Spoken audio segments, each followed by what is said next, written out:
au sujet de la de l'Ouïa, suivant le président Sankara. Et c'est pourquoi je voudrais proposer, Monsieur le Président, que nous établissions un barème de sanctions pour les chefs d'État qui ne répondent pas présents à l'appel, faisant en sorte que, par un ensemble de points de bonne conduite, ceux qui viennent régulièrement, comme nous par exemple, puissent être soutenus dans certains de leurs efforts. Exemple, les projets que nous soumettons à la BAD, la Banque africaine de développement, doivent être affectés d'un coefficient d'africanité. Les moins africains seraient pénalisés. Et comme cela, tout le monde viendra aux réunions ici. Le président du CNR et du FASO aborde maintenant le problème de la dette des pays africains. Nous estimons que la dette s'analyse d'abord de par ses origines. Les origines de la dette remontent aux origines du colonialisme. Ceux qui nous ont prêté de l'argent, ce sont ceux-là qui nous ont colonisés. Ce sont les mêmes qui géraient nos États et nos économies. Ce sont les colonisateurs qui endettaient l'Afrique auprès des bailleurs de fonds, leurs frères et cousins. Nous étions étrangers à cette dette. Nous ne pouvions donc pas la payer. La dette, c'est encore le néocolonialisme où les colonisateurs se sont transformés en assistants techniques. En fait, nous devrions dire qu'ils se sont transformés en assassins techniques. Et ce sont eux qui nous ont proposé des sources de financement, des bailleurs de fonds internes que l'on emploie chaque jour, comme s'il y avait des hommes dont le bâillement suffisait à créer le développement chez les autres. Ces bailleurs de fonds nous ont été conseillés, recommandés. On nous a présenté des montages financiers alléchants, des dossiers. Nous sommes endettés pour 50 ans, 60 ans, même plus. C'est-à-dire que l'on nous a amenés à compromettre le peuple pendant 50 ans et plus. Mais la dette, c'est sa forme actuelle. Contrôlée, dominée par l'impérialisme. Une reconquête savamment organisée pour que l'Afrique, sa croissance, son développement obéissent à des paliers, à des normes qui nous sont totalement étrangères, faisant en sorte que chacun de nous devienne l'esclave financier, c'est-à-dire l'esclave tout court de ceux qui ont eu l'opportunité, la ruse, la fourberie de placer les fonds chez nous avec l'obligation de rembourser. On nous dit de rembourser la dette. Ce n'est pas une question morale. Ce n'est pas une question de ce prétendu honneur que de rembourser ou de ne pas rembourser. Monsieur le Président, nous avons écouté et applaudi le Premier ministre de Norvège lorsqu'elle est intervenue ici même. Elle a dit, elle qui est européenne, que toute la dette ne peut pas être remboursée. La dette ne peut pas être remboursée. La dette ne peut pas être remboursée parce que, d'abord, si nous ne payons pas, nos bailleurs de fonds ne mourront pas. Soyons-en sûrs. Par contre, si nous payons, c'est nous qui allons mourir. Soyons-en sûrs également. Ceux qui nous ont amenés, ceux qui nous ont conduits à l'endettement, ont joué comme dans un casino. Tant qu'ils gagnaient, il y avait plein de débats. Maintenant qu'ils ont perdu au jeu, ils nous exigent le remboursement. Et l'on parle de crise. Non, Monsieur le Président, ils ont joué, ils ont perdu, c'est la règle du jeu. La vie continue.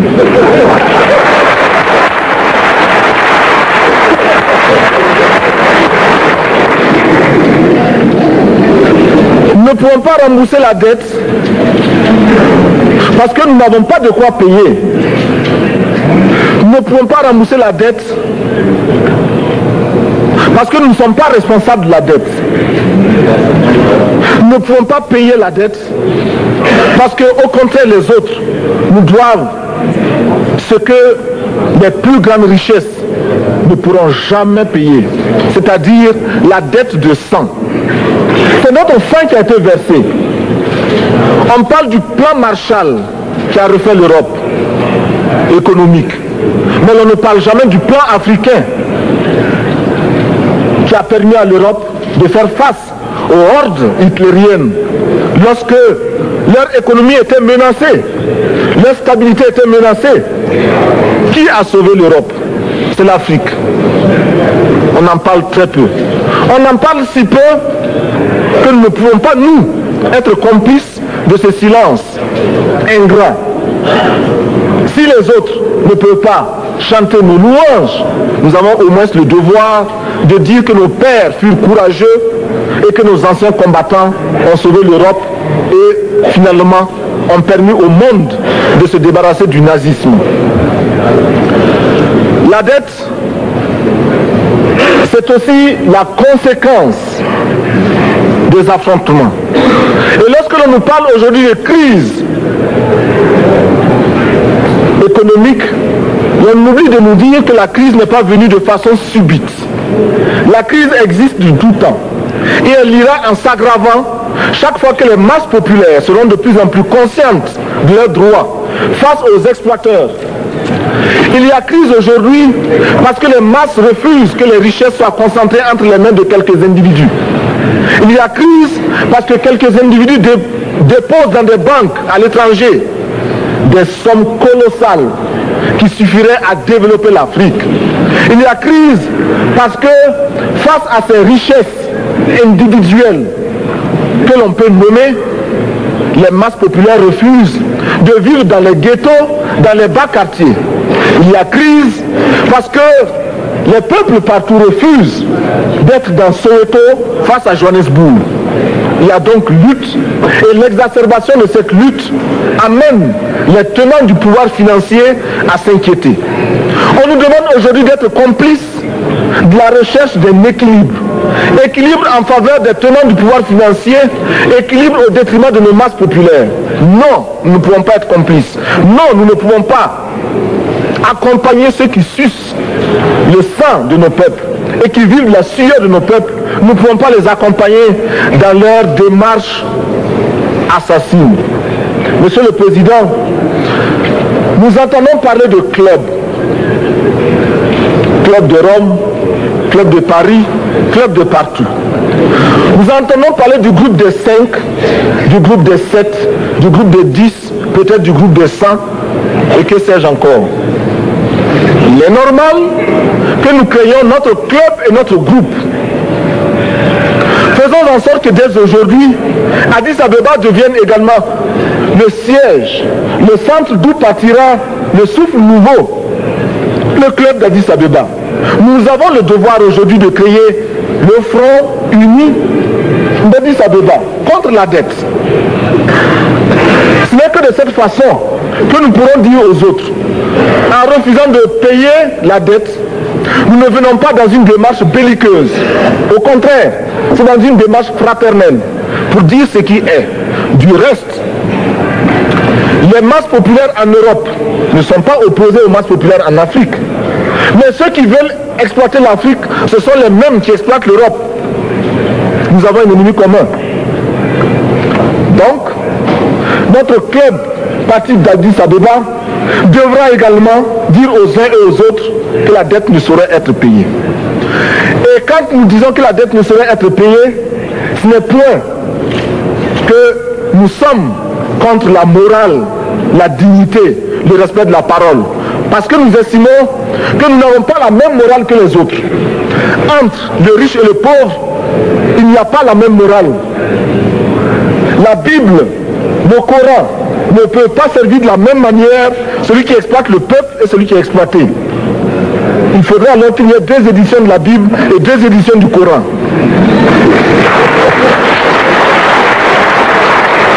Nous ne pouvons pas accepter qu'on nous parle de dignité. Nous ne pouvons pas accepter que l'on nous parle de mérite de ceux qui payent et de perte de confiance vis-à-vis de ceux qui ne paieraient pas. Nous devons au contraire dire que c'est normal aujourd'hui. Nous devons au contraire reconnaître que les plus grands voleurs sont les plus riches. Un pauvre, quand il vole, ne commet qu'un larcin ou une peccadille, tout juste pour survivre par nécessité. Les riches, ce sont eux qui volent le fisc, les douanes et qui exploitent le peuple. Monsieur le Président, ma proposition ne vise pas simplement à provoquer ou à faire du spectacle. Je voudrais dire ce que chacun de nous pense et souhaite. Qui ici ne souhaite pas que la dette soit purement et simplement effacée? Celui qui ne le souhaite pas, il peut sortir, prendre son avion et aller tout de suite à la Banque mondiale payer. Tous nous souhaitons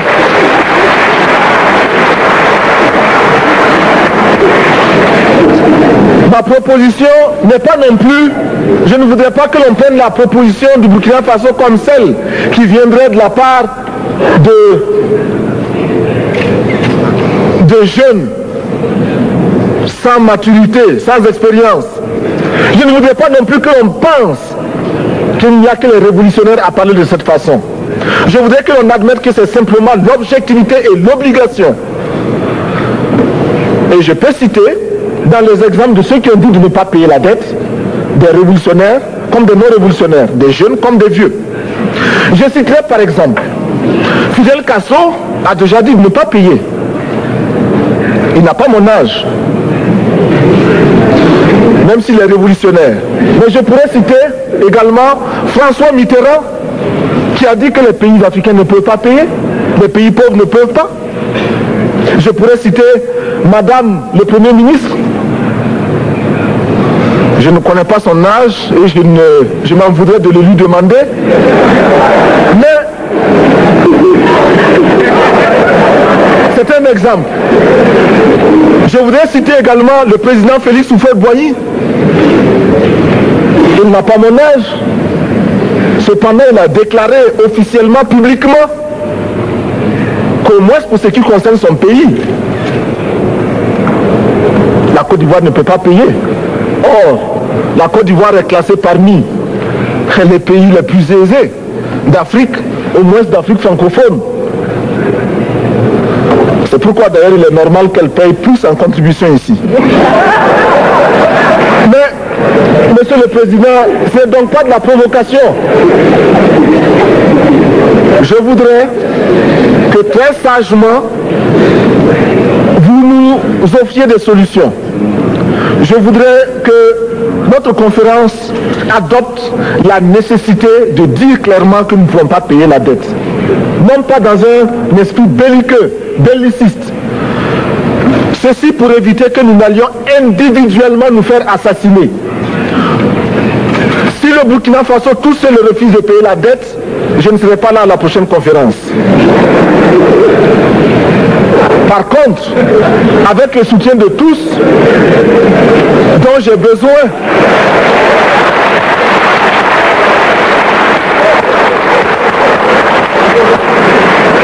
avec le soutien de tous, nous pourrons éviter de payer. Et en évitant de payer, nous pourrons à notre développement. Et je voudrais terminer en disant, chaque fois qu'un pays africain achète une arme, c'est contre un Africain. Ce n'est pas contre un Européen. Ce n'est pas contre un Asiatique. C'est contre un Africain. Par conséquent, nous devons également, dans la lancée de la résolution de la question de la dette, trouver une solution au problème de l'armement. Je suis militaire et je porte une arme. Mais Monsieur le Président, je voudrais que nous nous désarmions. Parce que moi, je porte l'unique arme que je possède et d'autres ont camouflé les armes qu'ils ont.